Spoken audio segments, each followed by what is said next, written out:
Shalom Bapak Ibu. Shalom. Kurang keras. Shalom. Haleluya. Saya bersyukur hari ini kita berkumpul ke tempat ini. Hari ini temanya adalah kita pujian penyembahan khususnya adalah satu suara. Karena kita mengagungkan satu suara, kita mengagungkan Yesus. Satu-satunya harapan yang membuat kita terus hidup dalam firman. Dan kita punya satu alasan karena kita semua berkumpul di tempat ini. Saya percaya bahwa nggak punya alasan lain. Alasan adalah satu, datang kepada Tuhan dan mau melihat dan mengalami lawat teman-teman. Amin. Jadi hari ini kita akan bersatu bersama, kita akan memuliakan nama Tuhan, kita akan berpesta. Sebelum kita mulai seperti biasa, saya menyampaikan informasi, tetap pakai masker, tetap jaga jarak, tetap pakai hand sanitizer. Setelah ibadah ini selesai, dimohon kita semua untuk bisa meninggalkan tempat ini dengan handphone, tolong dinonaktifkan seperti biasa supaya tidak mengganggu acara ibadah. Mari kita mulai Bapak Ibu, saya undang untuk kita bangkit berdiri, kita akan berdoa bersama-sama.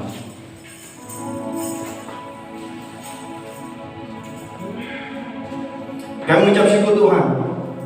Tiba saatnya kami bisa berkumpul di tempat ini dengan satu suara Tuhan, mengagungkan nama Engkau Yesus. Tiba saatnya kami bisa berkumpul di tempat ini dengan satu alasan Tuhan, Engkau Yesus. Karena hanya Engkau yang layak ditinggikan dan diagungkan di tempat ini Tuhan, di atas seluruh bumi Tuhan. Kami mengucap syukur Tuhan, kami siap Tuhan untuk berpesta, kami siap untuk merayakan kebaikan Kau Tuhan. Terima kasih dalam Yesus Kristus. Haleluya. Amin.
Lagu ini dibilang setiap suku. Saya percaya bahwa semua di dalam ruangan ini ada begitu banyak suku, amin. Ada Jawa, ada Batak, bahkan ada suku yang lain. Satu suara dan saya berdoa setiap suku yang ada jadi dalam kita mungkin ada kita dalam percampuran. Tuhan akan melawat setiap suku kita, amin. Tiba saatnya, tiba saatnya kami berdoa.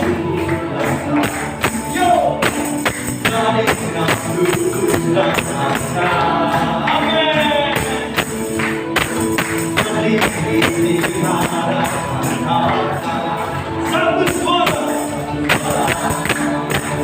menyatakan bersama bani Allah yang dulu dan datang kami nantikan pada Tuhan.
tekankan kembali bahwa satu alasan di tempat kita tempat ini adalah Yesus Kristus. Amin. Satu alasan.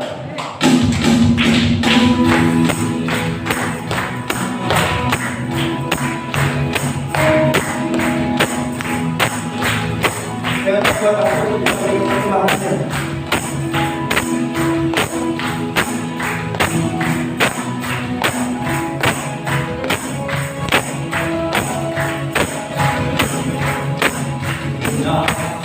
Rasakan hidupku selalu segala baju mendekat kepadamu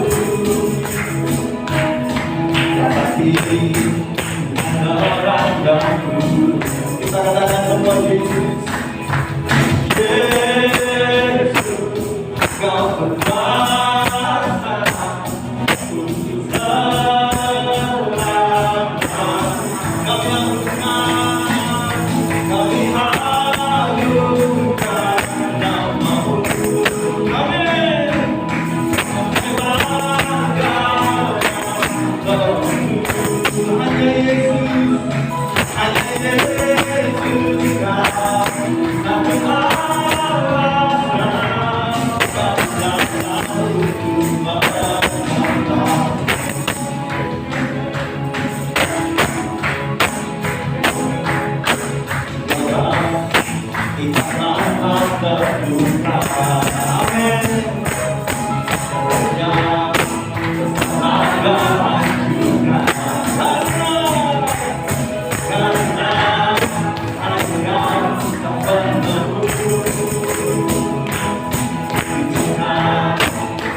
Engkau satu-satunya Tuhan, pengharapan kami Tuhan. Engkau satu-satunya kami Tuhan. Engkau yang kami rindukan Tuhan.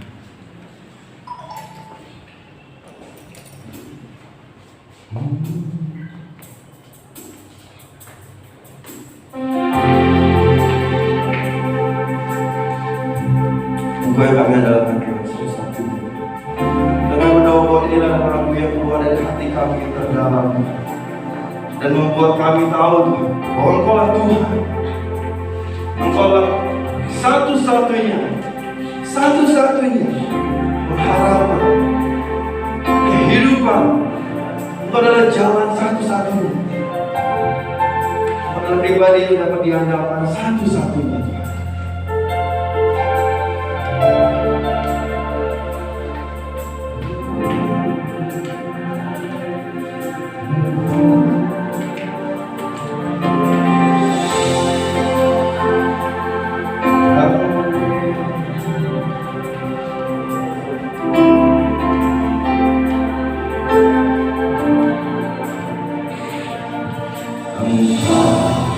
Tuhan yang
Engkau bersama-sama dengan kami. Kehadiran-Mu Roh yang menghidupkan kami. Hanya Roh Kudus yang bisa menolong kami. Hanya Roh Tuhan yang tahu yang terbaik bagaimana untuk kami hidup. Kami membutuhkan Engkau lebih dalam lagi ya Tuhan. Tolong setiap kami. Kami membutuhkan Tuhan. Kami butuh Engkau. Kami butuh firman-Mu Tuhan. Terima kasih Tuhan. Terima kasih. Mari Roh Kudus berbicara kepada kami sesuai dengan pengertian dan kebutuhan kami masing-masing. Terima kasih bila waktu untuk Engkau. Kami serahkan seluruh diri kami dan waktu-waktu selanjutnya ke dalam tangan Tuhan. Di dalam nama Tuhan Yesus Kristus kami berdoa dan kami bersyukur. Haleluya. Amin. Mari silakan duduk Bapak Ibu saudara dikasih Tuhan.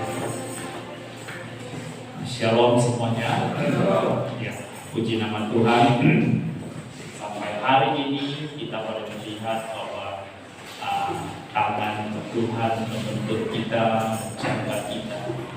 Ya, walaupun ada di antara kita yang sakit, ya Tuhan sembuhkan. Kemarin itu Pak siapa suhu yang duduk di belakang situ saya tanya, Pak sudah sembuh, Pak sudah sembuh. Ya, beliau kena COVID. Ya, tapi Tuhan sembuhkan. Bisa sama-sama dengan kita lagi ibadah. Ya, puji nama Tuhan. Mari kita sama-sama lihat di dalam Efesus pasal yang pertama ayat ke-15.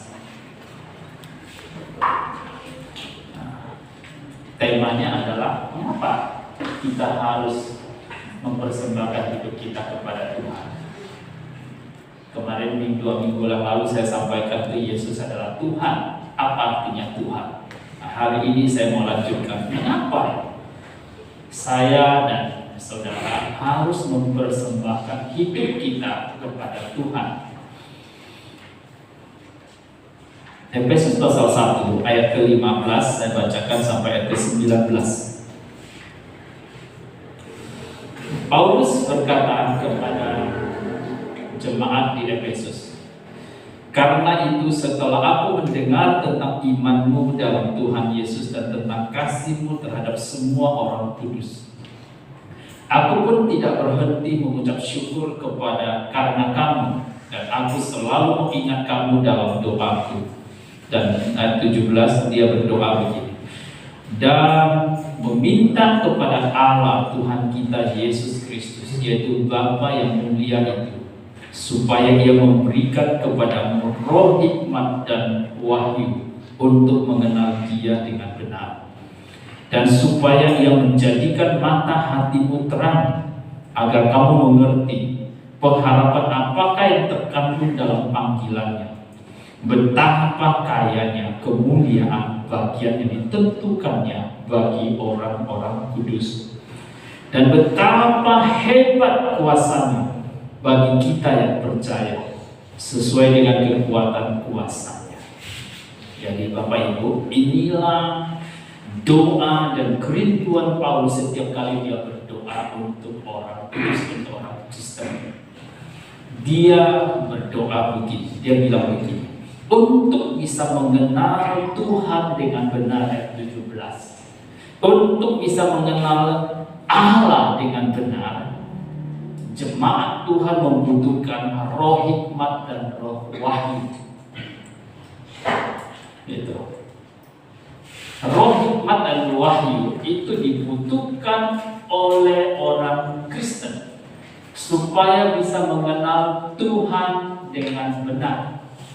Berarti ada orang yang mengenal Tuhan dengan cara tidak benar atau tidak lengkap. Nah, untuk bisa mengenal Tuhan dengan benar dan dengan lengkap, yang dibutuhkan adalah roh hikmat dan roh wahyu. Nah, roh hikmat dan wahyu itu diberikan itu ketika kita bertumbuh dan kita berdoa meminta kepada Tuhan dan kita mengenal Yesus. Nah, saudaraku dikasih Tuhan, ketika kita memiliki roh hikmat dan roh wahyu yang dikaruniakan oleh Roh Kudus, maka apa yang terjadi? Ada hal yang luar biasa yang terjadi, yang dikatakan oleh ayat 18. Maka mata rohani kita, mata hati kita akan menjadi terang, dan kita bisa mengerti pengharapan apa yang terkandung di dalam panggilan Tuhan kepada kita. Kita bisa mengerti apa yang Tuhan sediakan bagi kita di depan, yang Dia berikan kepada kita. Nah, bagaimana pengharapan itu? Pengharapan apa yang terkandung dalam panggilannya? Di dalamnya itu berisi kekayaan kemuliaannya yang Dia sediakan untuk semua orang kudus. Ada kemuliaan, ada kekayaan yang sangat mulia. Ya, kalau kekayaan jasmani, fisik, itu adalah kekayaan sampai mungkin memuaskan fisik kita, jasmani kita. Ada kekayaan selain kekayaan fisik, ada kekayaan yang bisa memuaskan jiwa kita dan roh kita dan juga fisik kita. Kekayaan yang Tuhan sediakan, yang mungkin hari ini itu kita belum mengalami, mungkin hanya sebagian kecil yang kita. Ada kekayaan yang sangat mulia yang ditentukan bagi orang kudus. Dan satu lagi, kuasanya. Dikatakan betapa hebat kuasanya bagi kita yang percaya sesuai dengan kekuatan kuasanya.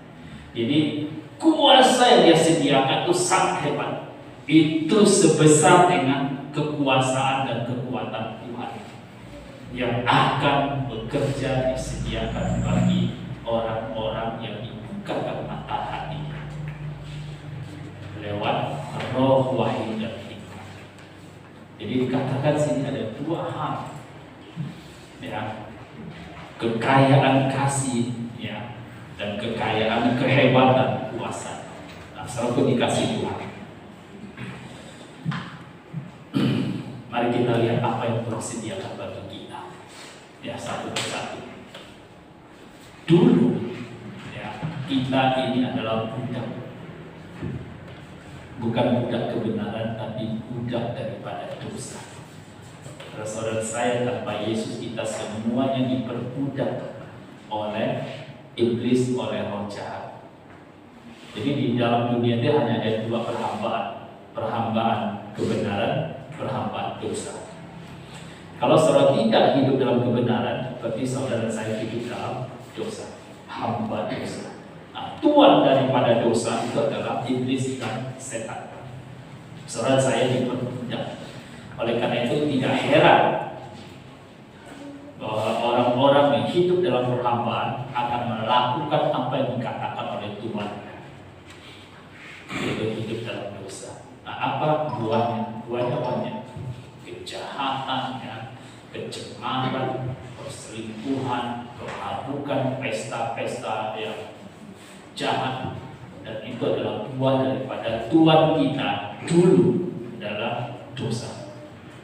Dan penguasanya adalah roh jahat.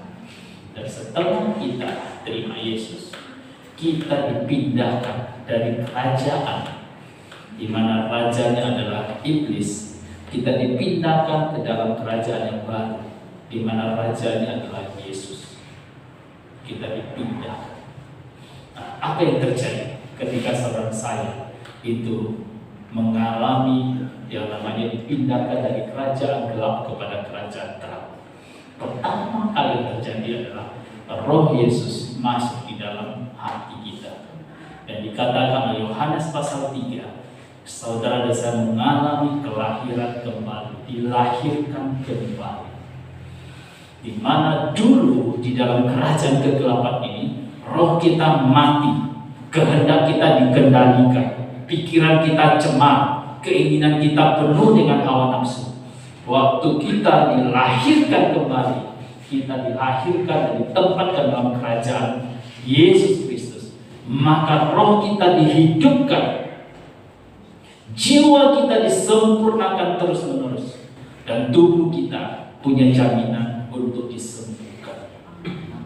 Itulah kelahiran baru. Sehingga di dalam 2 Korintus pasal 5 ayat 17 katakan bahwa siapa yang ada dalam Kristus, ia adalah ciptaan yang baru. Saudara, saya mengalami yang namanya kelahiran baru. Roh kita dihidupkan, roh kita sudah bisa berhubung dengan Tuhan, dan kita sudah mulai dengan hal-hal rohani kita mulai suka. Dulu kita nggak suka ke gereja, sekarang kita sudah mulai suka. Dulu kita nggak bisa baca Alkitab dan kita mengerti, dan kita ngantuk ketika membaca Alkitab. Sekarang kita mulai suka membaca Alkitab. Dulu kita nggak suka berdoa, doa ngantuk. Sekarang kita mulai bisa merasakan bahwa Tuhan itu ada, Tuhan itu dekat, Tuhan itu mengasihi, Tuhan itu adalah Bapa yang baik. Itu terjadi karena roh saudara itu dihidupkan. Saudara berespon, saudara tahu, bisa merasakan. Saudara bisa merasakan. Orang bilang lahir baru, bagaimana saudara tahu? Saya tahu betul karena saya merasakan, saya mengalami. Dan itulah Tuhan sediakan yang pertama, saudara. Dan setelah saudara dilahirkan kembali, saudara diberikan status, kamu bukan lagi anak setan, kamu bukan anak dunia, kamu sekarang adalah anak Tuhan. Tiap orang yang menerima Yesus di dalam hatinya, maka dia diberikan kuasa untuk menjadi anak-anak. Bukan hanya itu, saudara. Di kerajaan surga ada malaikat yang memegang satu kitab, namanya kitab kehidupan. Di dalam Wahyu pasal 20 ayat 15 katakan, di kitab itu ditulis nama-nama orang yang selamat. Dan kitab itu akan dibuka pada waktu akhir zaman. Siapa yang namanya tidak tertulis dalam kitab itu akan dilemparkan ke dalam lautan api. Dan siapa yang bisa ditulis namanya? Waktu saudara terima Yesus sebagai Tuhan, sebagai juru selamat, maka nama kita dicatat di kitab itu. Saudara akan diberikan oleh Tuhan sebagai satu jaminan bahwa saudara dan saya yang terima Yesus itu pasti diselamatkan, pasti diberikan hidup yang kekal di dalam surga.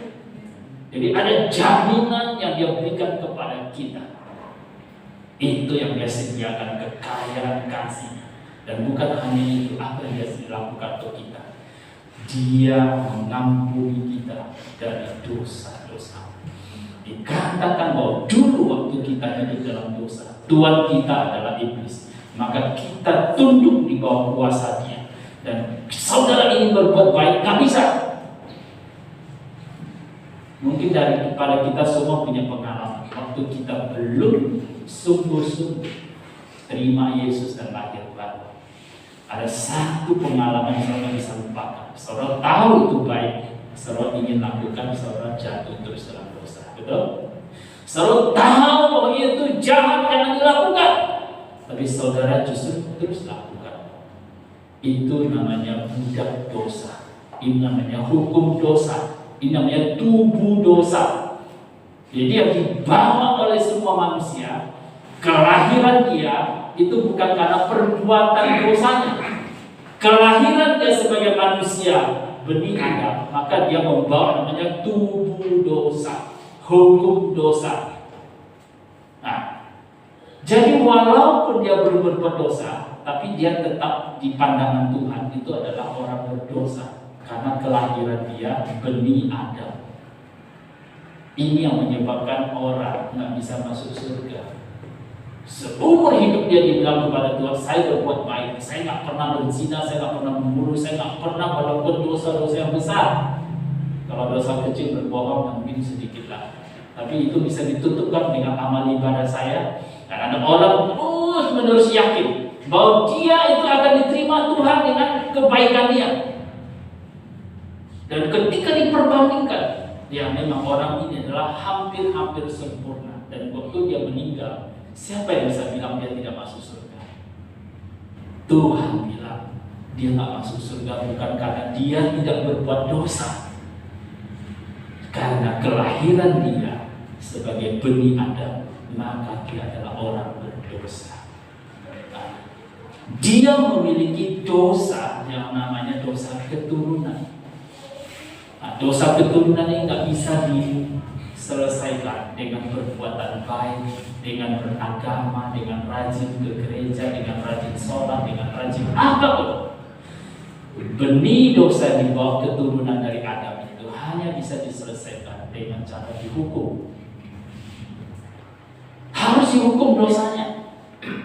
Oleh karena satu orang, semua orang di dunia berdosa, maka Tuhan menyelesaikannya juga dengan satu orang.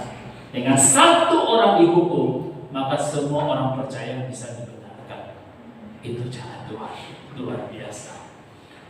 Jadi dia menyelesaikan masalah dosa kita, ya, tubuh dosa, hukum dosa ini dengan cara dia yang dihukum. Dan waktu saudara menerima Yesus, saudara saya ditukar. Apa yang harus terjadi kepada kita yang buruk itu Yesus ambil, Yesus tanggung. Dan apa yang Yesus miliki, kebenaran, pengampunan, diberkati, itu diberikan kepada kita. Di kayu salib itu terjadi pertukaran. Saudara lihat betapa hebatnya kasih dan rencana Tuhan. Makin saudara mengerti dan saudara dan saya merenungkan, hati kita akan melimpah dengan ucapan syukur. Wah, harusnya saya dihukum, tapi Yesus dihukum. Jadi dosa manusia itu diselesaikan bukan dengan cara dibebaskan, diabaikan, udah dilupain sama Tuhan. Betul-betul Tuhan meminta itu gantinya. Jadi manusia tidak dihukum, tapi dia minta gantinya, itu Yesus. Seluruh penghukuman dosa itu ditimpakan kepada Yesus. Dan karena begitu besar dosa manusia, sehingga Yesus itu hancur babak belur, sehingga wajah dia, tubuh dia itu tidak lagi seperti manusia. Ketampanan dia sudah tidak ada. Orang memandangnya saja nggak tega, nggak mau lagi karena saking rusaknya. Karena dia harus dihukum. Nah, karena penghukuman itu, maka akan terjadi saudara dan saya diampuni. Saudara saya diperdamaikan dengan Tuhan. Kalau dulu Tuhan lihat kamu, dia bilang saya harus matikan kamu. Dia lihat dosa, dia geram, dia benci dosa. Di mana ada dosa, Tuhan itu amarah dia terhadap dosa itu meluap-luap. Dan dia ingin matikan. Tapi waktu Yesus mati di kayu salib dan saudara saya percaya kepada dia, maka darah Yesus itu membungkus hidupmu, membungkus hidup kita, membungkus hidup kita, sehingga waktu Tuhan lihat kita, Tuhan bilang, aku berbelas kasihan, aku penuh dengan kasih, aku penuh dengan pengampunan. Karena apa? Bukan karena kita berbuat baik, tapi dia lihat darah Yesus dan dia bilang, darah yang berharga ini aku terima, dan itu meluluhkan hati dia. Dan selalu dia bilang, aku terima, aku berdamai, aku memberkati, aku senang. Setiap kali dia lihat hidup kita, dia senang. Bukan karena saudara saya berbuat baik, bukan karena saudara memberikan persembahan, bukan karena saudara saya rajin ke gereja, bahkan bukan kita rajin pelayanan. Yang membuat dia senang adalah darah Yesus yang membungkus hidup kita. Karena darah Yesus satu kali tercurah, itu sempurna sampai selama-lamanya. Kesimpulannya, Tuhan tidak lagi marah dengan kita. Tuhan tidak bisa, bukan tidak bisa, Tuhan tidak marah lagi karena darah Yesus adalah korban yang sempurna. Oleh karena itu, kalau kita sampai hari ini masih terus terdakwa, terhukum, merasa nggak layak, merasa bahwa kita pantas dihukum, ingatlah darah Yesus jauh lebih berkuasa, lebih hebat, lebih sempurna lebih daripada segalanya dibandingkan dengan dosa dan kesalahan saudara dan saya. Kalau kita memandang kepada darah Yesus, maka Allah juga memandang itu, bahwa Dia bilang, kamu diampuni, kamu disucikan, kamu dibenarkan karena darah Yesus. Itu yang saudara dan saya terima ketika kita terima Yesus. Apalagi karena Dia tidak menghukum kita karena darah Yesus, maka waktu kita percaya Yesus, Dia Yesus yang tidak berdosa dibuat berdosa karena kita. Oleh karena pengorbanan Dia, maka kita menjadi kebenaran Allah di dalam 1 Korintus pasal 5. Ya. Maka dikatakan bahwa karena Yesus yang tidak berdosa dibuat berdosa, maka dosa dan saudara saya itu ditutup oleh darahnya, dan kita menjadi kebenaran Allah, righteousness of God. Tapi kalau terjemahan bahasa Indonesia itu nggak jelas, dibenarkan oleh Allah. Beda, dibenarkan oleh Allah dengan kebenaran Allah itu agak berbeda. Kebenaran Allah itu artinya begini loh, saudara dan saya dibuat benar sama seperti Tuhan benar. Benarnya kita sama seperti Tuhan benar. Saya sudah pernah khotbahkan ini. Kalau saudara saya tidak sama benarnya seperti Tuhan, saudara saya nggak bisa masuk surga. Saudara dan saya mungkin pernah dengar bahwa di surga tidak ada dosa, betul? Ada setitik dosa pun itu nggak bisa bertahan di surga. Oleh karena orang bisa masuk surga harus dibenarkan tanpa dosa. Kalau mengandalkan perbuatan amal ibadah kita, kita semua masih punya kesalahan. Jadi sebenarnya logika orang untuk bisa masuk surga dengan amal baik sebenarnya terbantahkan. Kalau dosa tidak diselesaikan, bagaimana mungkin bisa masuk surga?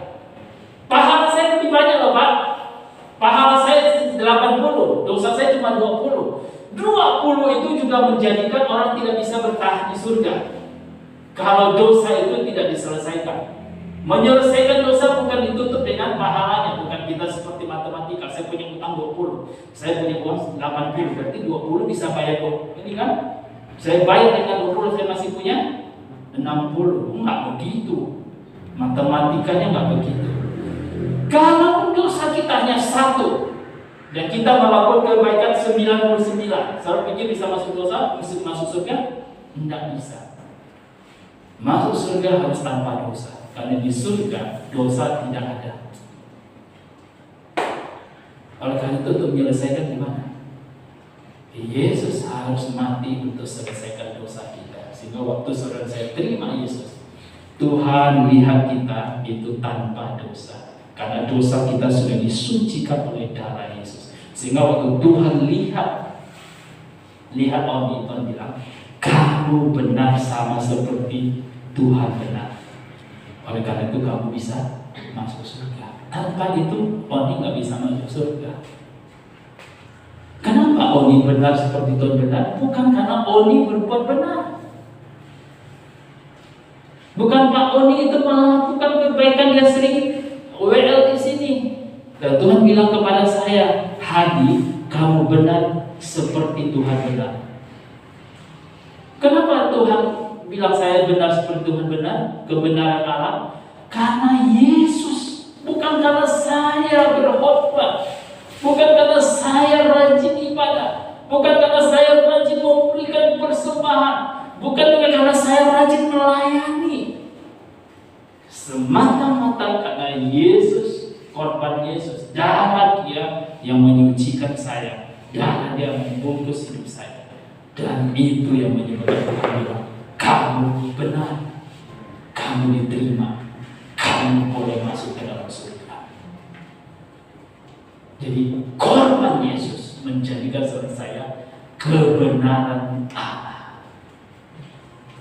Luar biasa. Apalagi Pak Hadi yang disediakan Tuhan? Oh banyak. Saudara saya dilepaskan dari kutuk. Saudara saya dilepaskan dari namanya kutuk penyakit, kutuk kegagalan, Kutuk apalagi? Semua kutuk itu dikatakan waktu Yesus mati di kayu salib, dia tergantung di kayu salib. Dan salib itu adalah untuk orang-orang yang terkutuk. Bayangkan, dia tidak ada dosa, tapi dianggap oleh orang-orang menyalibkan dia itu adalah orang ini adalah orang yang bersalah, terkutuk dan digantung di kayu salib. Itu adalah untuk menanggung kutuk-kutuk kita, sehingga siapa yang percaya Yesus, maka hidup dia itu diberkati. Hidup dia diberkati dengan kelimpahan, hidup dia diberkati dengan kesembuhan, dengan kelepasan, kebebasan, dan kemerdekaan ketika orang itu percaya kepada Yesus. Jadi keselamatan itu adalah buah daripada kita percaya Yesus. Tapi di dalam paket itu, di dalamnya sudah lengkap kesembuhan, lepas dari kutuk, hidup dalam kelimpahan. Itu adalah satu paket. Kalau saudara terima Yesus, saudara mengerti apa yang disediakan di dalam panggilannya, ya, saudara akan melihat begitu hebat. Menjadi orang Kristen itu ternyata begitu mulia, begitu luar biasa. Dan memang ini yang dinantikan oleh nabi-nabi. Mereka menantikan saat gereja itu muncul. Oleh karena nabi-nabi di zaman dulu menantikan waktunya kapan. Mereka menantikan bagaimana gereja, di mana Roh Kudus itu menyertai orang per orang, tidak seperti zaman mereka. Nabi diurapi oleh Roh Kudus, raja diurapi Roh Kudus, yang lainnya tidak. Dan nabi-nabi tahu bahwa sampai nanti satu saat Roh Kudus akan turun kepada pribadi lepas pribadi. Dan bagi mereka tak bisa membayangkan zaman seperti itu, di mana setiap orang bukan lagi hanya Lewi saja menjadi imam, di mana semua orang percaya itu adalah imam. Saudara harus tahu apa itu imam. Luar biasa. Imam itu dikhususkan. Imam itu punya otoritas. Imam itu boleh berhubungan dengan Tuhan langsung. Imam itu menerima persembahan. Imam itu melayani Tuhan. Orang lain tak boleh lakukan. Dan nabi-nabi tahu bahwa di zaman mereka hanya terbatas saja orang bisa melakukan itu. Tapi dinubuatkan oleh Roh Tuhan dan nabi-nabi itu dengan bahwa nanti di satu zaman itu semua orang percaya itu akan menjadi imam. Semua orang percaya itu boleh langsung berhubungan dengan Tuhan. Semua orang percaya akan dipenuhi Roh Kudus. Bagi mereka itu zaman yang tidak pernah mereka pikirkan. Oleh karena mereka menantikan itu, tapi mereka tidak diberikan kesempatan itu, dan kesempatan itu diberikan kepada saudara. Saudara pernah membayangkan bahwa zaman soal hidup di sekarang itu dinantikan oleh nabi-nabi, dinantikan oleh Nabi Amos, oleh Yesaya, oleh Yehezkiel, oleh Daniel. Mereka menantikan masa seperti kita hidup ini. Kenapa? Karena kuasa, kemuliaan, kasih yang luar biasa yang Tuhan berikan kepada kita. Bahagia apalagi yang sebenarnya. Oh banyak. Di dalam Yesus dikatakan Efesus pasal 1 ayat 3. Allah sudah menyediakan semua kekayaan kepada kita pribadi lepas pribadi. Dan kekayaan itu hari ini Allah simpan di surga. Dan Dia akan terus berikan kepada kita ketika kita percaya. Ketika kita meminta, ketika kita percaya, maka kekayaan yang disimpan, rekening di surga disimpan atas nama kita melalui Yesus, itu akan diberikan kepada kita orang per orang. Selalu membutuhkan apa? Ketika jantung rusak, di surga itu, di rekening kita di surga itu ada tersimpan jantung. Satu kali Bapak Kenneth Hagin, ya, satu tokoh iman di Amerika, penulis dari berbagai buku-buku rohani, diberikan penglihatan oleh Tuhan untuk melihat, dibantu untuk melihat Di surga dia lihat itu ada ruangan-ruangan tertulis nama daripada yang dia kenal saja, ya, nama-nama yang dia kenal. Nama yang Matthew, Daniel, Peter, ya, terus mungkin ada nama Abdul yang dia kenal. Waktu dia lihat ke dalam, di dalamnya ada otak, ada tangan, ada kaki, ada jantung, ada hati, dan semua yang itu dia lihat ada. Terus dia tanya sama malaikat dia, apa ini artinya? Malaikat bilang, ini adalah rekening bank di surga untuk setiap orang percaya. Ada mata, ada telinga. Ketika anak-anak Tuhan mengalami kerusakan daripada bagian tubuh, di surga sudah disiapkan penggantinya. Amin. Waktu dia dengar begitu, dia bilang, puji Tuhan. Berarti tidak ada hal yang Tuhan tidak selesaikan. Waktu seseorang gagal jantung, ada jantung kita nih yang sudah disiapkan untuk mengganti jantung yang rusak. Jadi, saudara lihat di dalam Efesus pasal 1 ayat 3 dikatakan, terpujilah Allah dan Bapa Tuhan kita, Yesus Kristus, yang dalam Kristus telah, bukan nanti, telah mengaruniakan kepada kita segala, bukan sedikit, segala artinya semua apa? Berkat rohani di mana? Di dalam surga. Artinya itu atas nama kita. Ya, tanda tangannya adalah Yesus. Yesus sudah tanda tangan dan telah diberikan kepada kita. Cuma sekarang disimpan di dalam rekening di surga atas nama kita. Dan itu sudah diparak oleh Tuhan Yesus. ACC, kapan saja dibutuhkan, keluarkan, itu disetujui. Mengeluarkannya itu adalah dengan iman percaya kita. Banyak orang tidak mengalami apa yang Tuhan sediakan. Kenapa? Karena dia tidak percaya. Kenapa dia tidak percaya? Karena dia tidak tahu. Kenapa dia tidak tahu? Karena tidak pernah mendengar. Tidak pernah dengar bahwa saudara dan saya sudah dijamin kekayaan kita di dalam surga. Karena tidak pernah mendengar, maka tidak ada iman. Karena iman timbul daripada pendengaran akan firman Tuhan. Semoga dikasih Tuhan. Karena waktu saya harus mulai selesaikan. Oleh karena itu, dari semua dengar itu yang saya ceritakan ini, itu baru sebagian kecil kekayaan, kemuliaan, kuasa Tuhan sediakan di dalam Yesus.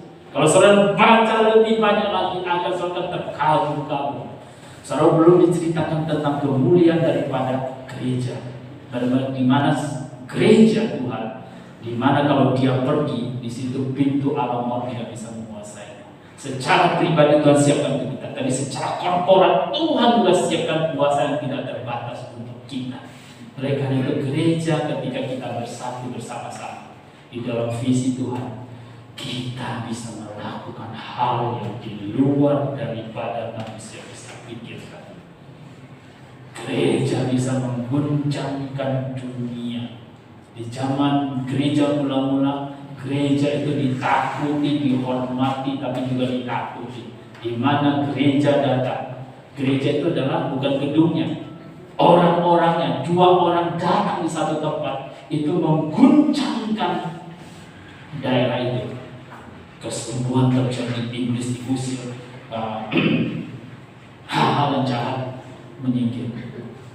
Dan sampai waktu itu orang-orang mengatakan, orang yang mengguncang dunia sedang datang ke tempat kita. Apa yang harus kita lakukan? Itu yang Tuhan sediakan melalui Yesus. Oleh karena itu, dari semua ini saudara lihat, adakah alasan untuk saudara tidak mempersembahkan hidupmu untuk Tuhan? Adakah alasan untuk kita tidak mempersembahkan hidup kita kepada Tuhan? Adakah masih ada alasan untuk kita bertahan? Saya mau hidup untuk diri saya sendiri. Saya nggak mau ikut Tuhan. Saya mau punya cita-cita sendiri. Saya mau punya ambisi sendiri. Di dalam Tuhan, saudara waktu belum berpikir apa-apa, Dia sudah sediakan yang terbaik, termulia, terhebat. Apalagi ketika saudara secara sadar mempersembahkan hidupmu untuk Tuhan, mengasihi Tuhan, melayani Tuhan, hidup untuk Tuhan. Kalau saya kaya, kekayaan saya untuk Tuhan, melayani Tuhan. Kalau saya berhasil menjadi orang terkenal, orang berpengaruh, pengaruh saya akan pakai untuk kemuliaan Tuhan, untuk melayani Tuhan. Kalau saya dokter, saya akan dokter untuk dokter melayani Tuhan. Kalau saya guru melayani Tuhan. Kalau saya pengusaha yang berhasil, maka usaha saya, hasil saya untuk melayani Tuhan. Itu artinya mempersembahkan hidup untuk Tuhan. Bukan saudara dipanggil untuk jadi pendeta. Pendeta itu jabatan. Orang tertentu saja mungkin dipanggil untuk jadi pendeta full time. Tapi saudara semua dipanggil untuk menjadi hamba Tuhan. Saudara semua dipanggil untuk menjadi hamba Tuhan.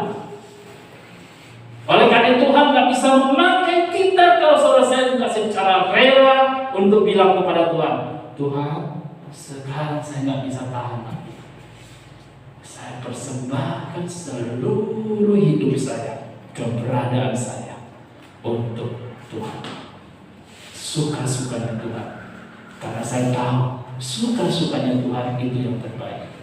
Kalau Dia mau jadikan apa, Dia menuntun apa, Dia melakukan itu yang terbaik. Suka-sukanya Tuhan. Kalau Dia suka-sukanya Tuhan, ada orang yang setuju. Nanti kalau Dia suka-sukanya jurumuskan saya gimana?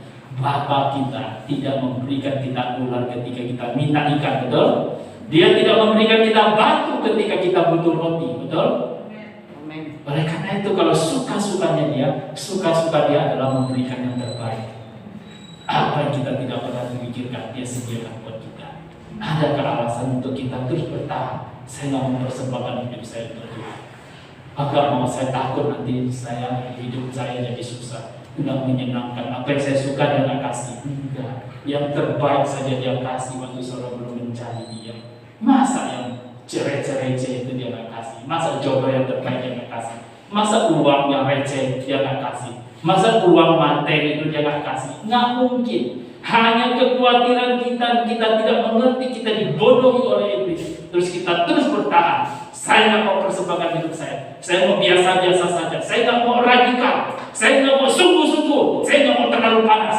Saya sedang-sedang saja. Itu sudah cukup.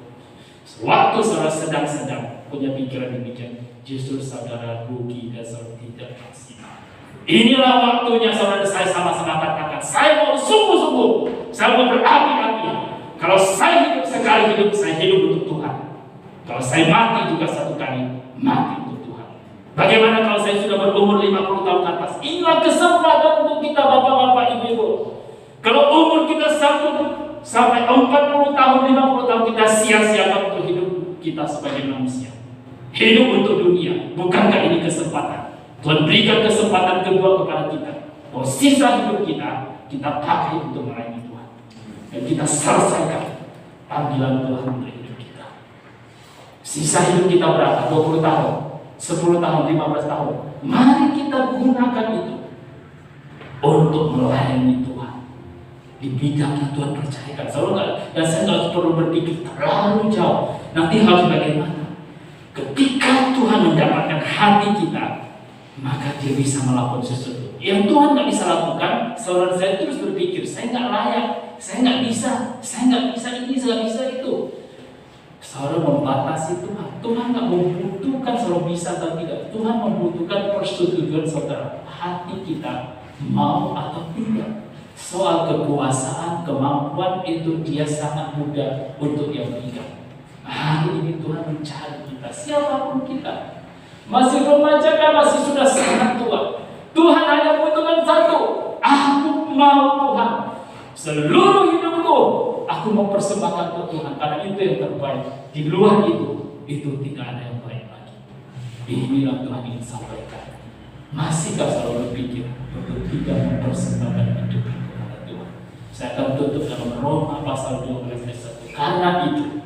Karena apa yang saya sudah sampaikan ini, Karena apa yang sudah saudara dengar sebelumnya ini, karena itu persembahkanlah tubuhmu sebagai persembahan yang hidup, yang kudus dan yang berkenan kepada Tuhan.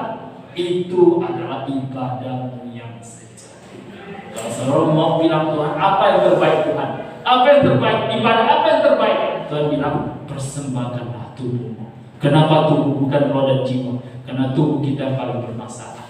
Roh kita sudah turut dengan Tuhan. Jiwa kita itu seturut dengan roh. Tapi tubuh kita kadang mau jalan sendiri.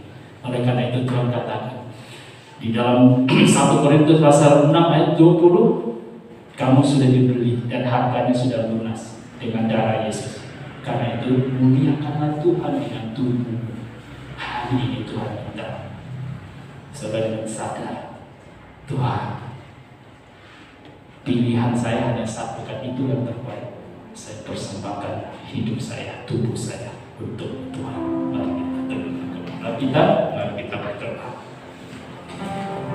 Saya percaya bahwa di dalam hati kita melompat-lompat keinginan, roh kita sedang dibangkitkan, dan hati saudara sedang berkata, saya baru mengerti betapa hebatnya, betapa kaya, betapa luar biasa mulianya yang Tuhan sediakan untuk saya melalui Yesus. Adakah yang hari ini yang masih saya bisa bertahan, yang masih saya perlu genggam kuat-kuat untuk tidak saya persembahkan untuk Tuhan? Tuhan sudah berikan yang terbaik. Bahkan waktu saya tidak tahu, Tuhan sudah sediakan yang terbaik. Hari ini masih adakah yang menghalangi saya untuk saya tidak mempersembahkan hidup saya, tubuh saya untuk Tuhan? Sungguh tidak ada. Dia begitu mengasihi saudara dan saya. Sampai umurmu sekian, dia masih terus mencari. Dia mengatakan pesannya kepada saudara, aku mengasihi engkau. Aku menginginkan hidupmu dengan sangat ingin. Aku tidak pernah bisa memaksa engkau. Dan itu bukan sifat Tuhan. Aku hanya bisa menerima persembahan hidupmu dengan hati yang rela. Dan secara sadar engkau katakan, ini hidupku. Ambillah Tuhan, aku persembahkan. Aku persembahkan hidupku untuk Tuhan. Masa mudaku, masa tua, kesempatan yang Tuhan berikan kepada saya sampai hari ini, aku mengambil. Inilah hidupku Tuhan. Datanglah saudara Tuhan, Tuhan masing-masing. Tuhan rindu untuk mendengar suara dan doa. Tuhan paling suka mendengar curahan hati yang jujur, dan bukan kata-kata yang kamu frase yang bisa. Dia suka mendengar cerita hati kita. Mari semua datang secara pribadi, katakan Tuhan Tuhan. Doa kita, persembahan kita. Tuhan lebih senang menerima persembahan hidup daripada persembahan yang lain. Tuhan jauh lebih senang ketika hidup kita dipersembahkan, hati kita dipersembahkan. Engkau dengar Tuhan, engkau dengar dari surga, dan juga engkau dengar di dalam hati kami. Doa-doa dan dengan tulus dinaikkan. Hari ini engkau menerima setiap persembahan hidup yang dihantarkan dengan sukacita, yang dihantarkan dengan iman kepada Tuhan, dan engkau terima siapapun kami, apapun latar belakang kami. Engkau terima, engkau senang, engkau terima Tuhan, dan engkau menjadikan hidup kami berharga, bukan karena kami, tapi karena Yesus. Engkau memampukan kami, bukan karena kami, tapi karena Yesus. Engkau menjadikan kami, hidup kami menjadi berkat, dan luar biasa Tuhan menyertai hidup kami. Dimanapun kami berada, kami akan menjadi alat Tuhan, menjadi berkat, melayani dan menjadikan Tuhan mengalirkan kasih dan kuasa-Nya melalui hidup kami. Hari ini kami tahu siapakah kami. Untuk itu kami tidak perlu lagi terus membiarkan pikiran kami untuk menuduh kami. Siapa kamu ini? Apa kamu hebatnya? Tapi hari kami mengerti. Kami anak Allah. Kami adalah pewaris dari janji-janji Tuhan. Kami pemegang kunci kerajaan surga. Kami menjadi ahli waris daripada kekayaan-kekayaan di surga. Di dalam tangan kami Tuhan meletakkan otoritas untuk menginjak-injak, menghancurkan kekuasaan iblis dan roh jahat. Di mulut kami ada kuasa Tuhan, di mana ketika kami berkata diberkati, maka berkat Tuhan mengalir. Ketika kami disembuh, maka kesembuhan mengalir. Ada kuasa Tuhan yang bekerja melalui hidup kami.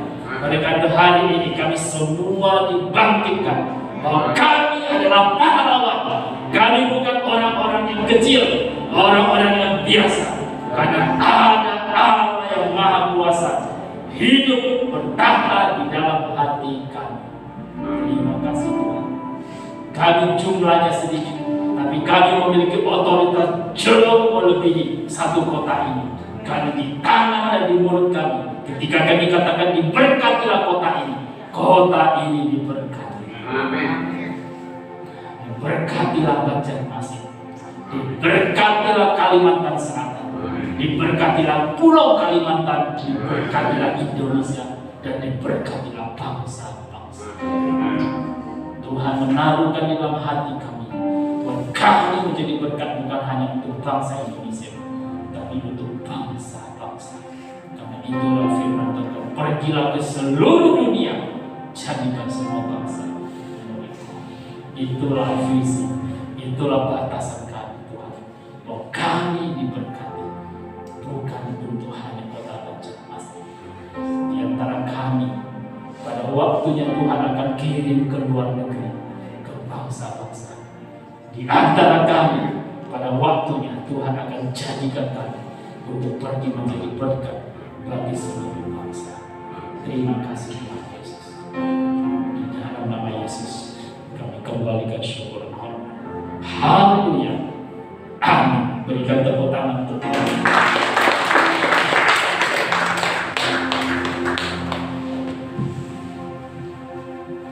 Saya percaya kebenaran firman Tuhan hari ini sungguh-sungguh memberikan kekuatan baru bagi kita semua, amin. Bahwa kita adalah anak Tuhan.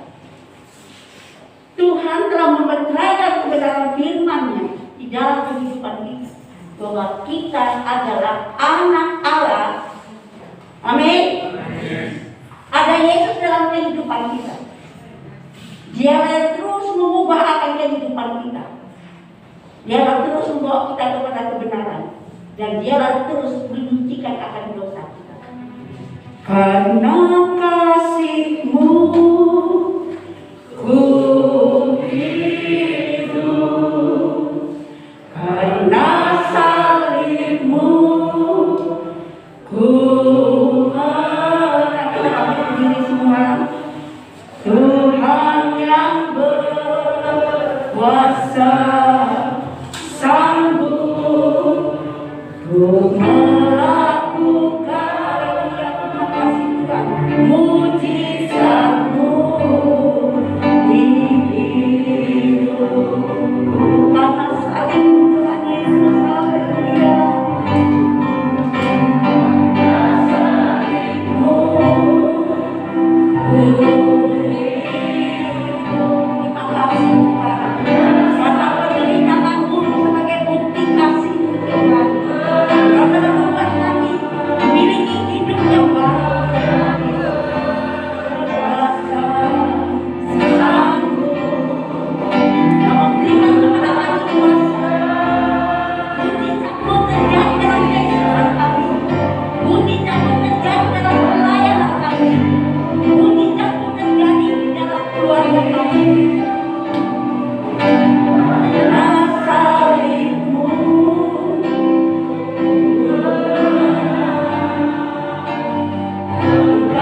setiap kebenaran firman-Mu untuk memenuhi akan pikiran kami, memenuhi akan hati kami, dan menuntun akan kehidupan kami.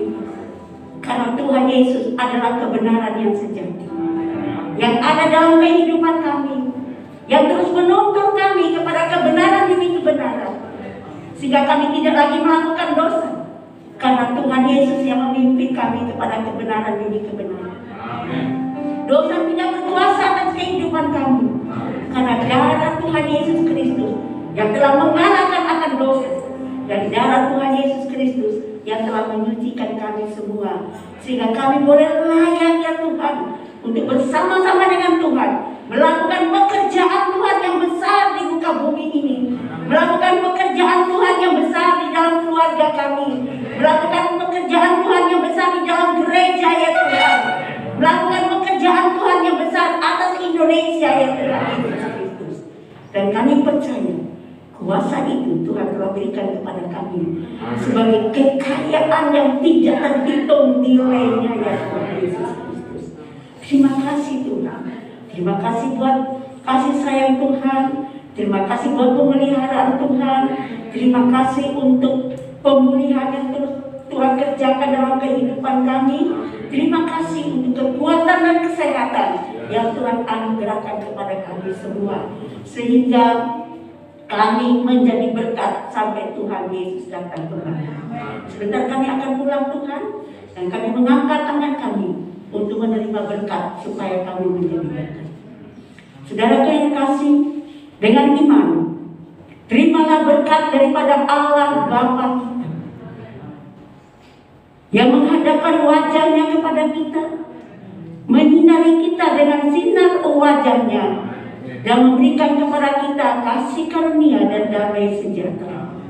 Kasih daripada Tuhan kita Yesus Kristus yang tidak pernah berkesudahan, persekutuan di dalam Roh Kudus yang akan terus memimpin dan mewahyukan akan kebenaran demi kebenaran sampai Maranatha Tuhan datang kembali dan mengangkat kita bersama-sama di awan-awan benar.